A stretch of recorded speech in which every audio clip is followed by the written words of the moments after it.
Salam dəyərli izləyicilər, mən eşitmə cihazları üzrə mütəxəssis Samir Bağırlı. Bu gün də eşitmə cihazı istifadə etmək istəyənlərin ən çox ünvanladığı suallar haqqında. Eşitmə cihazım görsənməyən olsun, yoxsa görünən olsun? Görsənməyən eşitmə cihazları ilə görünən eşitmə cihazlarının arasında fərqlər nələrdir? Mənfi xüsusiyyətləri, müsbət cəhətləri nədən ibarətdir? Bunlar haqqında məlumat verəcəm. İlk öncə onu deyim ki, qulaq içi eşitmə cihazları və qulaq arxası eşitmə cihazları mərkəzlərimizdə var. Bizdən yaxınlaşıb həm test eləyə bilərsiniz, həm əldə eləyə bilərsiniz. Və onu deyim ki, mərkəzlərimizdəki eşitmə cihazlarının hamısı Almaniya, Danimarka istehsalıdır və hər bir eşitmə cihazına fərqi yoxdur. İstər qulaq içi, istər qulaq arxası eşitmə cihazları 2 il rəsmi istehsalçı zəmanəti və səliqəli istifadə olunarsa 4-5 il istifadə ömrü təqdim olunur. Ona görə də rahatlıqla yaxınlaşıb bizdən əldə eləyə bilərsiniz. O ki qaldı, bu iki cihazın arasındakı fərqlər nələrdən ibarətdir?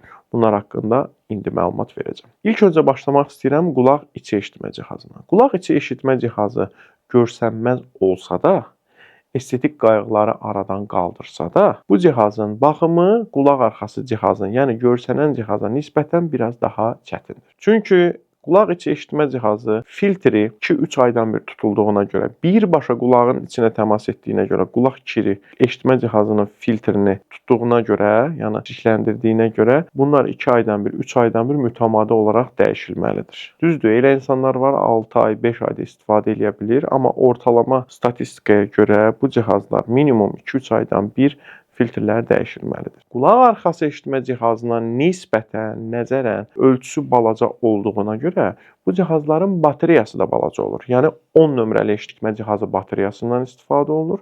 Bu bateriyakaların istifadə müddəti 5-7 gündür. Yəni siz 5 gündən bir, 6 gündən bir, o baxır sizin gündəlik istifadənizə.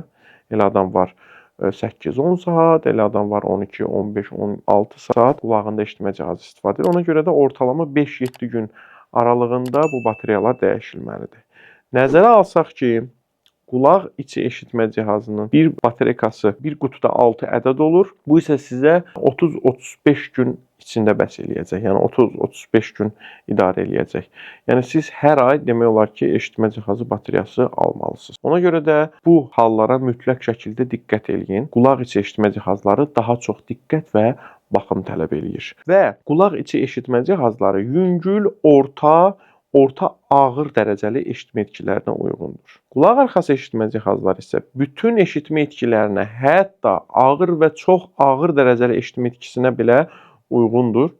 Ona görə də əgər estetik narahatçılığınız yoxdursa, görünməməzliyin istəyirsinizsə, bu cihazların bateriya ömrü də o birisi cihazlara nisbətən daha uzundur. 10-12 gün, hətta 13 günə qədər eşitmə cihazı bateriyası gedə bilər. 13 günə qədər istifadə etmək mümkündür və qulaq içi eşitmə cihazlarına nisbətən ölçüsü daha böyük olduğuna görə enerji tutumu da daha çoxdur. Bu o deməkdir ki, qutuda 6 ədəd olan 13 nömrəli batareya sizin eşitmə cihazınız üçün 2 ay, 3 ay aralığında gedəcək. Ekonomiya baxımından da qulaq arxası eşitmə cihazı istifadəniz sizin daha çox yararınıza olacaq. Amma əgər deyirsinizsə ki, görsənməsin və bütün qulluqlarıdır, filtrin dəyişimidir, batareyanın vaxtı-vaxtında dəyişməsidir, bu bizim üçün problem deyil, bu mənim üçün problem deyil deyirsinizsə, rahatlıqla qulaq içi cihaz istifadə edə bilərsiniz. Və bir də məsləhət görmədiyimiz yaş aralığı isə 60 yaş və üzəri yaş qrupudur. Təqaüdçülərdə, yaşlı adamlarda ən çox əllərin motor qabiliyyəti zəiflədiyinə görə bu batareyaları taxmaq, çıxartmaq, pil qapağını açmaq biraz daha çətin olur və hətta batareyanı taxdıqları anda itirə bilərlər, cihazı belə itirə bilərlər. Ona görə də israrla qulaq içi cihaz məsləhət görmürük, ancaq qulaq arxası cihaz. Və pediatrik eşitmə cihazları qətiyyən uşaqlarda qulaq içi cihazlar istifadə oluna bilməz. 16-17 yaşından yuxarı pasientlər istifadə edə bilər.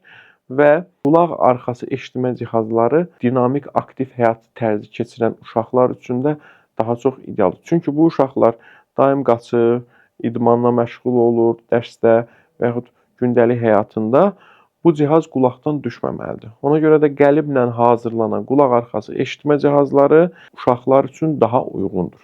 Ona görə də əgər rahatlıq axtarırsınızsa, 3 aydan bir dəfə mərkəzlərə yaxınlaşaraq cihazın ancaq borusunu dəyişdirməklə və gündəlik sizə təqdim elədiyimiz xlorheksidin tərkibli nəm salfetlərindən və qurutma qabından istifadə eləyib 4-5 il ərzində rahat istifadə eləmək istəyirsinizsə, məsləhətim qulaq arxası eşitmə cihazıdır.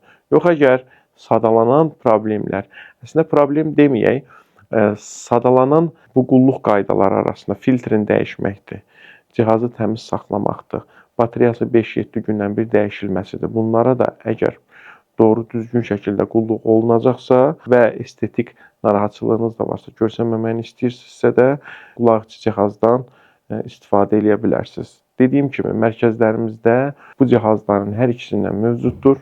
Yaxınlaşıb həm cihazlara əyani şəkildə görə də bilərsiniz və test eləyib bir fikir formalaşdıra da bilərsiniz ki, eşitmə cihazı istifadə edərkən necə eşidəcəm, necə olacaq. Sizinlə mən idim. Eşitmə cihazları üzrə mütəxəssis Samir Bağırlı. Əgər videonu bəyəndinizsə, kanala abunə olmağı və like etməyi unutmayın. Gələn videolarda görüşənədək.